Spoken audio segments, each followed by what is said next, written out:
જય શ્રી કૃષ્ણ ભક્તજનો, આજે હું તમને સંભળાવું છું ચંત ચરિત્ર. તેમાં સંભળાવું છું તુકારામનો સદેહ વૈકુંઠવાસ. તો ચાલો આપણે સાંભળીએ. પરમાત્મા શ્રી સંતરામ મહારાજ પરમાનંદનું સ્વરૂપ છે. જીવાત્માને આનંદ પરમાત્મા આપે છે. માનવને સંસારમાં સુખ મળે છે તો તેને દુઃખ ભોગવવું પડે છે. બહુ સુખ ભોગવવાથી દુઃખની સમાપ્તિ થતી નથી. ઘણા સુખને આનંદ સમજે છે. સુખ અને આનંદમાં અંતર છે. સુખ દુઃખ એ મનની કલ્પના છે. જે મનને અનુકૂળ લાગે તે સુખ છે. મનને જે પ્રતિકૂળ લાગે તે દુઃખ છે. મનની અનુકૂળતા પ્રતિકૂળતામાં સુખ દુઃખનો ભાસ થાય છે. કોઈ સ્થળે બહુ ભીડ છે, ગરમી પણ છે. આવી ભીડમાં કોઈ આપણો પરિચિત આવીને બેસે તો તે અડચણરૂપ નહીં લાગે. તે આપણને અનુકૂળ છે તેથી ગમશે. પણ જો તે અપરિચિત હશે તો આપણને દુઃખ થશે, આપણને ગમશે નહીં. આપણે તેની પાસે બેસવા દેવા આનાકાની કરીશું. સંસારમાં એવું કોઈ સુખ નથી જે ભોગવ્યા પછી દુઃખ ન થાય. જ્યાં જગત નથી, જ્યાં દેહભાવ નથી, જ્યાં વિસ્મૃતિ છે, ત્યાં આનંદ છે. ભગવાન આનંદ સ્વરૂપ છે. આનંદ એ ભગવાન છે. સંસારમાં જો આનંદ હોત તો બધું છોડીને ઊંઘવાની ઈચ્છા થાત જ નહીં. જો નિંદ્રા ન આવે તો રાજમહેલમાં પણ શાંતિ નથી.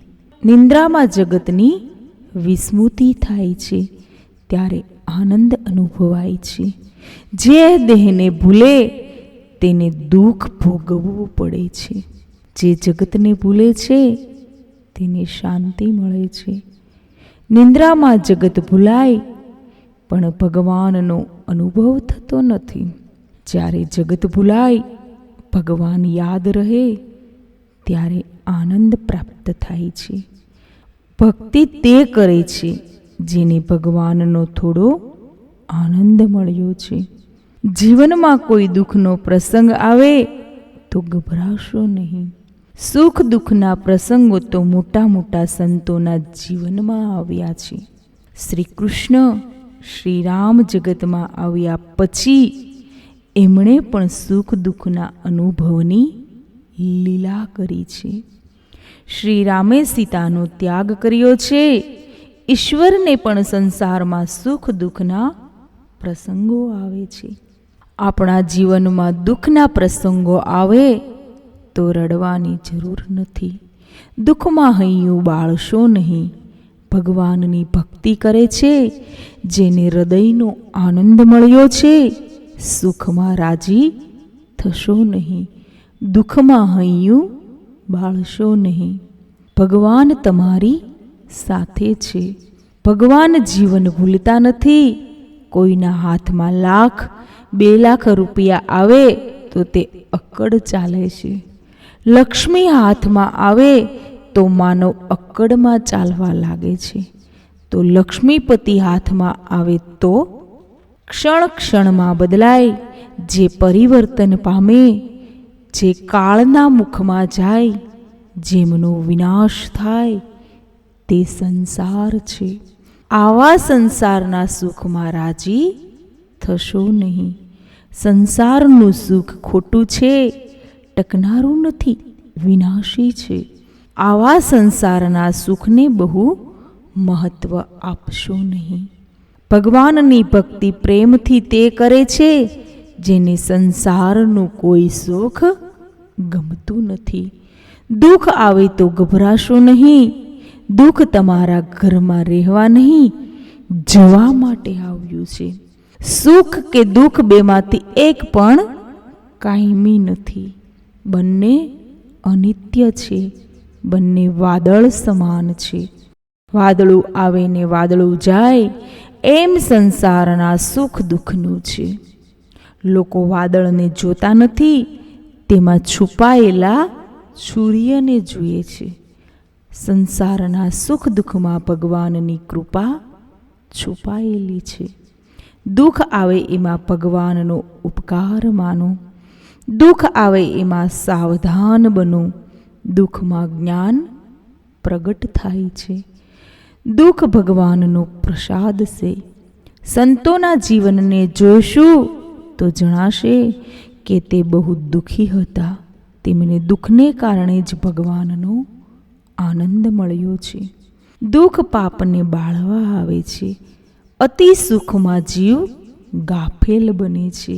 અતિ સુખમાં જીવન જ્ઞાન ઢંકાય છે. અતિ દુઃખમાં જીવ સાવધાન બને છે. દુઃખમાં જ્ઞાન બુદ્ધિમાં પ્રગટ થાય છે. તમે જેને પોતાના ગણો છો, મારો છે એમ જેના માટે કહો છો, તે તમને દગો દેશે. તે તમારો વિશ્વાસઘાત કરશે. ત્યારે તમને અતિ દુઃખ થશે. જેનાથી તમને સુખ મળ્યું હતું તે જ તમને દુઃખ આપશે. જીવનમાં દુઃખના પ્રસંગો પ્રભુએ જીવને પોતાની તરફ ખેંચવા ઊભા કર્યા છે. પ્રારબ્ધ પૂરું થાય, ગ્રહ બદલાય એટલે જેને તમે મિત્ર માનતા હો તે શત્રુ જેવો બની જાય છે. અને તમે જેને મિત્ર માનતા હો તે દુઃખ આપશે. ત્યારે તમને બહુ દુઃખ થશે. તમારો જે મિત્ર નથી તે શત્રુ થશે તો એટલું દુઃખ નહીં આપે જેટલું તમારો મિત્ર હોય અને શત્રુ થાય. તમારા જીવનમાં દુઃખના અતિ ઉદ્વેગના પ્રસંગો આવશે. વિના કારણ કોઈ તમારું અપમાન કરશે. આ સંસાર નિત્ય નથી તો તેમાં મળેલું માન કેવી રીતે સત્ય હોઈ શકે? માન અને અપમાન, નિંદા અને સ્તુતિની જેના ઉપર અસર થાય છે તે સંસારની ભક્તિ કરે છે. જીવ જગતનો નથી, કોઈ સ્ત્રી પુરુષનો નથી. જીવ તો ઈશ્વરનો છે. જીવ પોતે ઈશ્વરનો અંશ છે એ વાત તે ભૂલ્યો છે. પતિ પત્નીનો સંબંધ માનેલો છે, કલ્પિત છે. જીવ ઈશ્વરનો સંબંધ વાસ્તવિક છે. જન્મતા જીવ ઈશ્વરનો અને મનુષ્ય પછી પણ જીવ ઈશ્વરનો છે. ભગવાન મારામાં છે તેનું નિત્ય સ્મરણ કરવાનું છે. સંત તુકારામ મહારાષ્ટ્રમાં થઈ ગયા. સુખી હતા. વેશ્ય છે તેથી વેપાર ધંધો કરતા. એમના જીવનમાં સુખ દુઃખના પ્રસંગો આવ્યા છે. સંપત્તિનો નાશ થયો, મકાન ગયું, ચોરી થાય છે.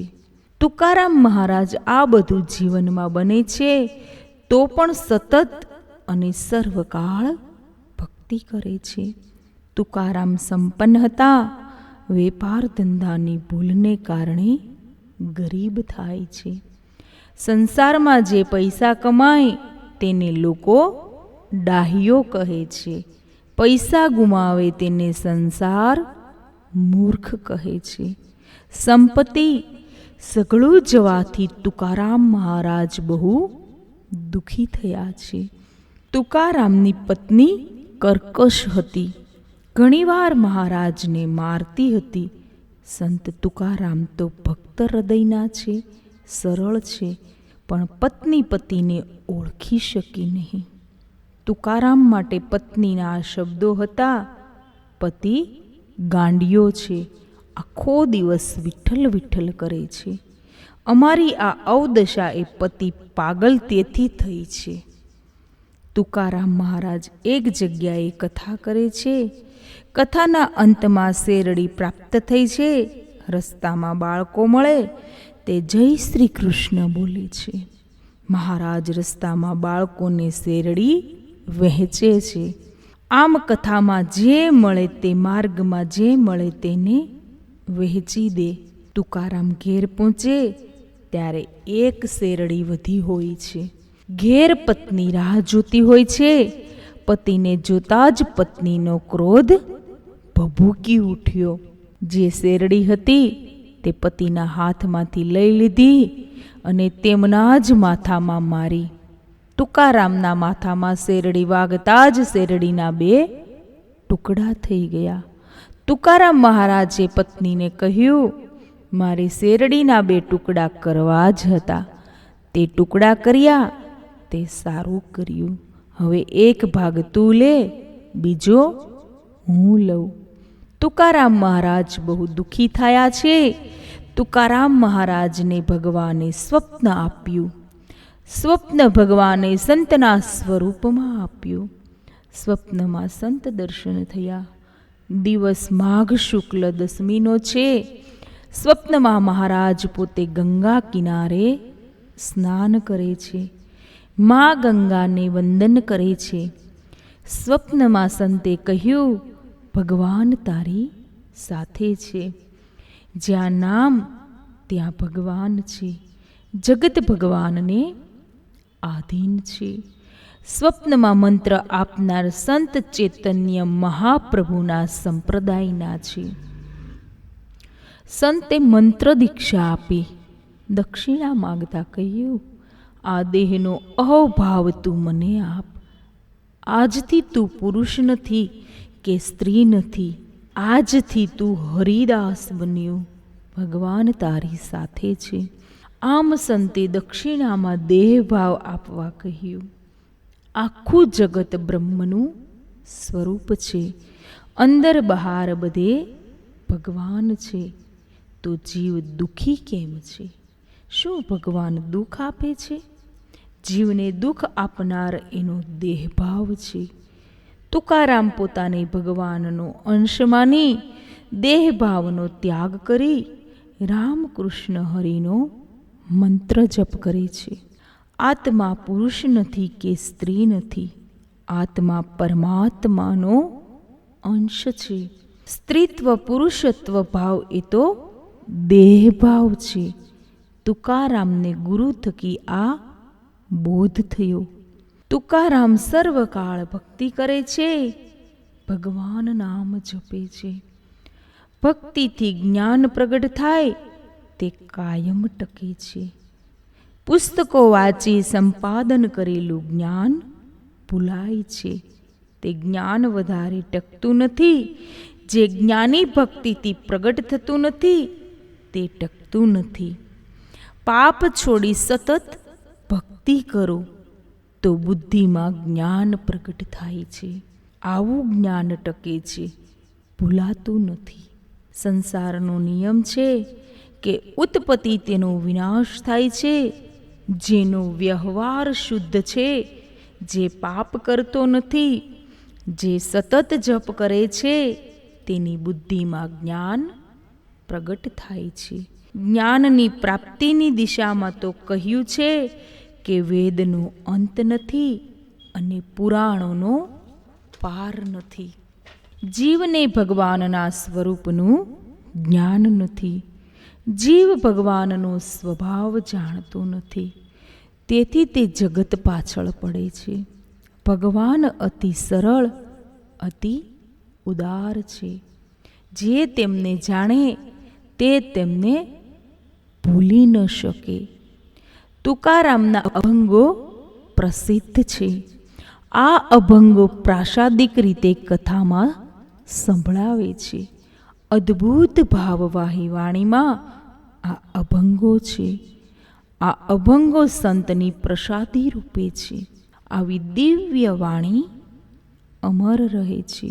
સંત નામદેવ અભંગની રચના કરતા નામદેવજીએ તુકારામજીને સ્વપ્ન આપી પોતાના અધૂરા અભંગો પૂરા કરવા કહ્યું છે. નામદેવજીનો 1,00,000 અભંગોના સર્જનનો સંકલ્પ હતો. આ સંકલ્પને પૂર્ણ કરવા તે તુકારામજીને કહે છે. કથા કીર્તન કરવાથી સંતને બ્રહ્માનંદ મળે છે. આ એ બ્રહ્માનંદ છે જે યોગીને યોગ સિદ્ધિ પ્રાપ્ત થતા મળે છે. જ્ઞાનીને, યોગીને બ્રહ્માનંદની પ્રાપ્તિ થાય છે, પણ આ બ્રહ્માનંદ તેમના પૂરતો સીમિત રહે છે. જ્ઞાની યોગીનું મન બ્રહ્માકાર બને છે અને તેમને એકલાને બ્રહ્માનંદ મળે છે. તુકારામ કથા કરે છે, કીર્તન કરે છે. આના કારણે અનેકને બ્રહ્માનંદ આનંદની પ્રાપ્તિ થતી. નામદેવજીની આજ્ઞાથી તુકારામે અભંગો રચ્યા છે. તુકારામની બુદ્ધિ વિશુદ્ધ હતી. એમનામાં દિવ્ય વાણી જાગૃત થઈ હતી. કથા કીર્તનમાં તેઓ અનેકને સમાધિનો આનંદ આપતા. રામેશ્વર ભટ્ટ કરીને એક વિદ્વાન હતા. રામેશ્વર ભટ્ટ બ્રાહ્મણ અને પંડિત, તુકારામજી વેશ્ય. રામેશ્વર ભટ્ટ બ્રાહ્મણ હોવાના અધિકારે તુકારામનું અપમાન કરતા, તેમનો તિરસ્કાર કરતા. તુકારામને તેઓ કહેતા, ઉપદેશ આપવાનો અધિકાર બ્રાહ્મણનો. તેઓ તુકારામને બહુ ત્રાસ આપી કથા કીર્તન કરતા અટકાવતા. રામેશ્વર ભટ્ટ કથા કીર્તન કરતા તુકારામને અટકાવે છે.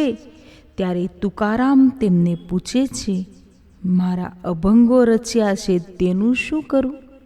રામેશ્વર ભટ્ટ જવાબ આપે છે, એ અભંગો ગંગામાં પધરાવી દો. ગુરુ થવાનો અધિકાર બ્રાહ્મણોનો, તેથી તુકારામ કોઈના ગુરુ થતા નથી. શિવાજી મહારાજ સંત તરીકેની તુકારામની ખ્યાતિ સાંભળી તેમની પાસે શિષ્ય થવા આવે છે. તુકારામ શિવાજીના ગુરુ થયા નથી. શિવાજીને સમર્થ સ્વામી રામદાસજી પાસે શિષ્ય થવા મોકલી આપે છે. રામેશ્વર ભટ્ટના કહેવાથી તુકારામે જીવનભર રચેલા અભંગો ડૂબાડી દીધા. ત્રાસના કારણે અભંગો ડૂબ્યા. તુકારામને બહુ દુઃખ થયું. તુકારામ બોલ્યા, મેં સંતોની કથા કરી, કૃષ્ણ કથા કરી, તે શું ભગવાનને ગમી નહીં? તુકારામ અભંગો ડૂબ્યા પછી ગંગા તટે અન્ન જળનો ત્યાગ કરી ધરણા કરવા બેઠા છે. ધરણા કરવા સ્નાન કરી ભીના કપડે બેસવાનું, કપડાં છુકાય એટલે ફરી સ્નાન કરી ભીના કરવાના. 13 દિવસ સુધી અન્ન જળનો ત્યાગ કરી જપ કરતા ધરણા કરે છે. તુકારામ કહે, મેં અભંગોમાં ભગવાનનું પ્રેમથી વર્ણન કર્યું. આ વર્ણન ભગવાનને ગમ્યું નહીં. મારું જીવન વ્યર્થ છે. 13 દિવસના ધરણા ભગવાને કસોટી કરી. તુકારામ કહે છે, હવે આ શરીર શા કામનું? આ મારા જીવનો હવે અંત આવે તો સારું. અન્ન જળના ત્યાગ સહિતના ધરણા, ભગવાન નામ જપ, આર્જવ ભરી પ્રભુ પ્રાર્થના, દેહ સમર્પણ પછી ભગવાન પ્રગટ થઈ તુકારામ પાસે આવ્યા. ભગવાન તુકારામને કહે છે કે જ્યાં સુધી તું અન્ન જળ ગ્રહણ ન કરે ત્યાં સુધી હું પણ નહીં ગ્રહણ કરું. તપના પ્રભાવ, પ્રભુ કૃપાએ ગંગામાં ગંગાજીમાંથી અભંગો લઈને સાક્ષાત બહાર આવે છે. ભક્ત તુકારામના હાથમાં અભંગો મૂકે છે. અભંગોના બધા પાના કોરા છે. 13 દિવસ સુધી ગંગામાં ડૂબેલા અભંગો પાછા મળ્યા છે. લોકો દર્શન કરે છે. બીજી બાજુ રામેશ્વર ભટ્ટને અંગદાહ થવા લાગ્યો. ભટ્ટનું શરીર દાહથી બળવા લાગ્યું. ભટ્ટ જ્ઞાનેશ્વરની ભક્તિ કરતા જ્ઞાનેશ્વર પાસે દેહ લઈને ગયા. જ્ઞાનેશ્વરજીએ કહ્યું કે તે તુકારામજીનો અપરાધ કર્યો છે. તું એમના શરણે જઈ ક્ષમા માગ. સંતનો અનાદર થાય તે ભગવાનથી સહન થતું નથી. તુકારામ તો સંત છે. તે શરણે આવેલાને ક્ષમા કરે છે. તુકારામના ઘરમાં ગરીબાઈ છે. દરિદ્રતાની વચ્ચે તુકારામ પાસે એક ગાય હતી. આ ગાય જ્યારે જરૂર પડે ત્યારે દૂધ આપતી. એકવાર 25 મહેમાનો આવ્યા છે. તુકારામ ગાય દોવા ગયા. ગાય દિવસમાં ગમે ત્યારે દૂધ આપતી. આમ ગાયની કૃપાએ તુકારામ મહેમાનોનું આતિથ્ય કરી શકતા. આ ગાયના પ્રતાપે તેઓ સુખી હતા. એક સિદ્ધ ફકીરનો પ્રસંગ છે. સિદ્ધ ફકીર પાસે એક કટોરો હતો. આ કટોરો એવો મંત્રેલો હતો એ ક્યારેય ભરાય નહીં. ફકીર ભિક્ષા માગતો માગતો તુકારામને ત્યાં આવી ભર દે કટોરા એમ બોલે છે. ફકીરને આવેલો જોઈ ઘરમાંની કન્યાએ તુકારામને ફકીરના આવવાની વાત કરી. તુકારામે કટોરો ભરી દેવા કન્યાને કહ્યું, ઘરમાં કંઈ નથી, થોડો લોટ છે. કન્યાએ કટોરામાં લોટ ભર્યો. કટોરો ભરાઈ ગયો. મંત્રેલો ફકીરનો કટોરો ભરાય નહીં તે આજે લોટથી ભરાઈ ગયો. ફકીરને આ ચમત્કાર લાગ્યો. આશ્ચર્ય થયું. ફકીર પૂછે છે, આ કોનું ઘર છે? આ કોની કન્યા છે? આ પ્રસંગથી તુકારામની કીર્તિ વધી છે. તુકારામનું ઘર કથા કીર્તનથી ગાજતું રહે છે. તુકારામનું સ્વરૂપ અતિ દિવ્ય છે. તેઓ સશરીર વૈકુંઠ પધાર્યા છે. જે શરીર છોડે તેને સમાધિ થાય. તુકારામ શરીર સાથે વૈકુંઠમાં ગયા છે. તુકારામ ભક્તોમાં શ્રેષ્ઠ છે. ભક્તિમાં એવી શક્તિ કે ભક્તિથી દેહ દિવ્ય બને છે. જ્યોત જ્યોતમાં મળી જાય છે. તુકારામનો દેહ દિવ્ય બન્યો. તેઓ સદેહે વૈકુંઠવાસી બન્યા. ત્યાર પછી આખા ગામમાં મોટો ભંડારો કર્યો. રામ, કૃષ્ણ, વિઠ્ઠલ કીર્તન કરતા તુકારામ સદેહે વૈકુંઠમાં ગયા. તુકારામની પત્નીને વૈકુંઠમાં જવાનું કહ્યું, પણ પત્ની સાથે ગઈ નથી. ફાગણ સુદ દ્વિતીયાના દિને સદેહે વૈકુંઠ ગયા. શરીરથી ભગવત સેવા ખૂબ કરશો તો તમો ગુણ ઓછો થશે. ઈશ્વર સેવામાં ધન ખૂબ વાપરશો તો રજોગુણ ઓછો થશે. તન ધન આપો પણ મન આપશો નહીં તો પરમાત્મા રાજી થશે નહીં. મનથી સેવા ન થાય તો સેવામાં આનંદ આવતો નથી. મન વિષયોમાં અને તન ઠાકોરજી પાસે એ ચાલશે નહીં. સેવામાં આંસુ આવે તો માનજો ઠાકોરજીએ કૃપા કરી છે. આત્મા પરમાત્માનું મિલન એ પરમાનંદ. વિલાસના ચિત્રો જોવાથી જીવન બહુ બગડે છે. કેવળ ઈશ્વર માટે જીવે તે સંન્યાસી છે. લગ્ન એટલે તન 2 અને મન 1. મનુષ્ય અમર્યાદિત ભોગ ભોગવવા જાય તો રોગી બને છે. સ્ત્રીનો ધર્મ છે કે રોજ તુલસી અને પાર્વતીની પૂજા કરે. પૂર્ણ સંયમ વિના જ્ઞાન આવે નહીં અને પરમાત્મા પ્રગટ થાય નહીં. જય શ્રી કૃષ્ણ. જય તુકારામ. જય શ્રી વિઠ્ઠલ.